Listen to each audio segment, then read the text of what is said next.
கர்த்தரும் இரட்சகரும் ஆகிய இயேசு கிறிஸ்துவின் நாமத்தினாலே இந்த காலை வேளையிலே உங்கள் யாவரையும் அன்போடு கூட வாழ்த்துகிறேன். உங்களுக்கு கிருபையும் தேவ சமாதானமும் உண்டாவதாக. இந்த நாளிலும் கர்த்தருடைய ஆவியானவர் நமக்கு கொடுக்கிற வார்த்தை சங்கீதம் 118:5 நாம் வாசிக்கின்ற போது, நெருக்கத்திலிருந்து கர்த்தரை நோக்கி கூப்பிட்டேன், கர்த்தர் என்னை கேட்டருளி விசாலத்திலே வைத்தார் என்ற ஒரு வசனத்தை நாம் வாசிக்க முடியும். உலக வாழ்க்கையை நாம் பார்க்கின்ற பொழுது பலவிதமான நெருக்கங்களை நாம் பார்க்க முடியும். ஒருவேளை பெரிய அளவிலே தொழில் பிஸ்னஸ் செய்து கொண்டிருக்கிறவர்களுக்கு உண்டான நெருக்கத்தை நாம் பார்க்க முடியும்.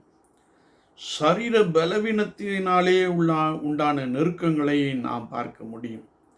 அது மாத்திரமல்ல, எதிரிகளால் உண்டான நெருக்கங்கள் என்று சங்கீதக்காரன் மிக அழகாக சொல்லுகிறார். இன்னும் சத்ருவாகிய பிசாசினாலே வருகின்ற நெருக்கங்களை நாம் பார்க்க முடியும்.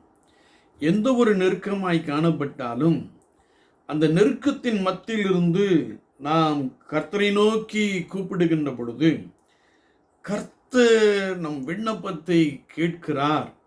அவர் நமக்குள்ளே பலத்த அற்புதங்களை செய்து நம்மை விசாலத்திலே கொண்டு போய் வைக்கிறார் என்று வேதம் சொல்லுகிறது.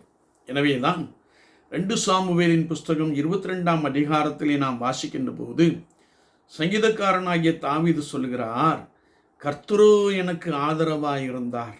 நான் பலவிதமான சூழ்நிலைக்குள்ளே காணப்பட்டேன், நான் மிகவும் நெருக்கப்பட்டேன், ஆனால் கர்த்தர் எனக்கு ஆதரவாயிருந்தார் என்று சொல்லுகிற ஒரு வசனத்தை நாம் வாசிக்க முடியும்.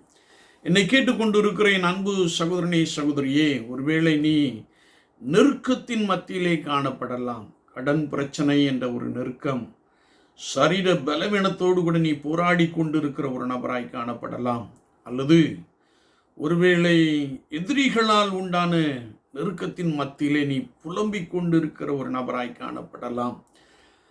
அல்லது சத்ருவாகிய பிசாசானவன் உங்களை சோதிக்கிறவனாக கூட காணப்படலாம்.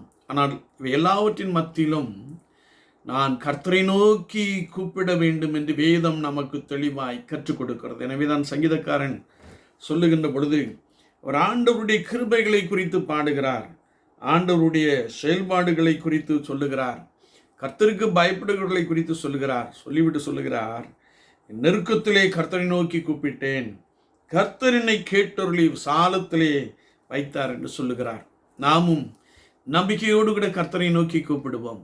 ஒவ்வொரு நாளும், ஆண்டவரே எனக்கு உண்டான நெருக்கத்தை நீர் எடுத்து போடும் என்று சொல்லுவோம். அவர் மெய்யாகவே உங்களுக்கு உண்டான நெருக்கத்திலிருந்து உங்களை விடுதலை ஆக்கி விசாலத்திலே கொண்டு போய் வைக்க போதுமானவராக இருக்கிறார். அவர் உங்களுக்குள்ளே ஒரு புதிய கிருபையை, புதிய நன்மையை கொடுக்க போதுமானவராக இருக்கிறார். எனவே சோர்ந்து போகாமல், கவலைப்படாமல், பயப்படாமல் நீங்கள் இந்த காலை வேளையிலே, ஆண்டவரே எனக்கு உண்டான நெருக்கத்தை எடுத்து போடும் என்று சொல்லுங்கள். அவர் உங்களுக்கு உதவி செய்வார். அவர் உங்களுக்குள்ளே பலத்த அற்புதங்களை செய்வார். நீங்கள் அதை கண்டு கர்த்தருடைய நாமத்தை ஸ்தோத்தரிப்பீர்கள். அவர் உங்களை விசாலத்திலே கொண்டு போய் வைப்பார். ஆண்டவர் தாமே இந்த வார்த்தைகளை கொண்டு இன்றைக்கு உங்களை பலமாய் நடத்துவாராக.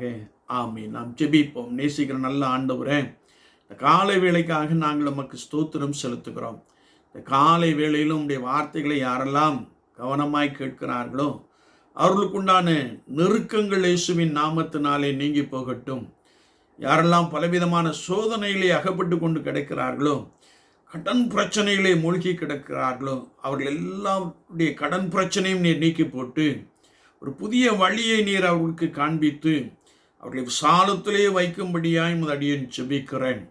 கர்த்தருடைய வல்லமை ஒவ்வொருவரையும் பலப்படுத்தட்டும். உம்மை நோக்கி கூப்பிடுகிற யாவருக்கும் கர்த்தர் அற்புதங்களையும், ஆண்டவரே ஒரு பெரிய ஆசீர்வாதங்களையும் நிறைவாய் உண்டு பண்ணுவீராக. இயேசு கிறிஸ்துவின் நாமத்தில் பிதாவே. ஆமீன், ஆமீன்.